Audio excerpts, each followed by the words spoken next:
검찰이 세월호 참사 특별수사단을 꾸려서 전면 재수사에 나서기로 했습니다. 5년 전 세월호 참사를 둘러싼 수사 축소 압력과 부실 대응, 그리고 구조 지연 등에 대한 재조사가 이루어질 전망인데요. 취재기자 전화로 연결하겠습니다. 조성호 기자. 네, 대검찰청입니다. 예, 검찰이 세월호 참사 관련 의혹에 대한 재조사에 나서기로 했는데 언제부터 수사가 시작됩니까? 네, 이르면 이번 주부터 시작될 것으로 보입니다. 대검찰청은 세월호 참사 특별수사단을 설치해 관련 의혹들을 철저히 수사하겠다고 밝혔습니다. 수사단 사무실은 서울고검청사 12층에 마련됩니다. 서울중앙지검과 부산지검 특수부장 등을 지낸 임관혁 수원지검 안산지청장이 수사반장을 맡았고 부장급 검사 2명, 평검사 대여섯 명이 파견될 예정입니다. 특별수사와 대형 인명사고 수사 경험을 지닌 검사들로 꾸려질 것으로 전해졌습니다. 대검 반부패 강력부의 지휘를 받는데 사실상 윤석열 검찰총장의 직할부대란 분석입니다. 검찰이 세월호 참사와 관련해 대검 직속으로 별도 수사단을 꾸린 것은 이번이 처음입니다.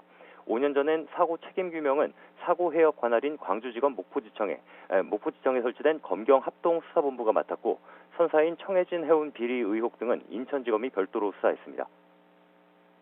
네, 말씀하신 것처럼 이미 5년 전에 수사가 이루어졌는데도 정부 차원에서 특별조사에 나서야 했을 정도로 의혹이 많이 남았습니다. 이번에 검찰 특별수사단은 어떤 부분을 들여다보게 될까요? 네, 지금까지 제기된 세월호 참사 관련 추가 의혹이 전부 수사 대상이 될 수 있습니다. 과거 수사에 대한 수사 축소 압력이 있었는지, 참사 당시 구조 대응이 적절했는지 등을 검찰이 확인할 전망입니다. 박근혜 정부 때인 지난 2016년 2월 출범한 세월호 참사 특별조사위가 7개월 동안 활동했고 이번 정부 들어서는 지난해 3월부터 사회적 참사 특조위가 세월호 관련 진상 규명을 이어오고 있습니다. 특별수사단은 조만간 특조위로부터 관련 기록을 넘겨받아 수사에 나설 것으로 보입니다. 특히 사회적 참사 특조위는 참사 당일 해경이 맥박이 있는 익수자를 발견하고도 병원에 옮길 때까지 4시간 41분이 걸렸고 헬기를 이용하지도 않았다는 조사 내용을 최근 밝히기도 했습니다.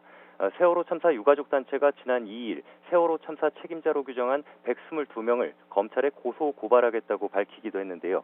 명단에는 박근혜 전 대통령과 당시 법무부 장관이던 자유한국당 황교안 대표, 김기춘 당시 대통령 비서실장 등이 포함됐습니다.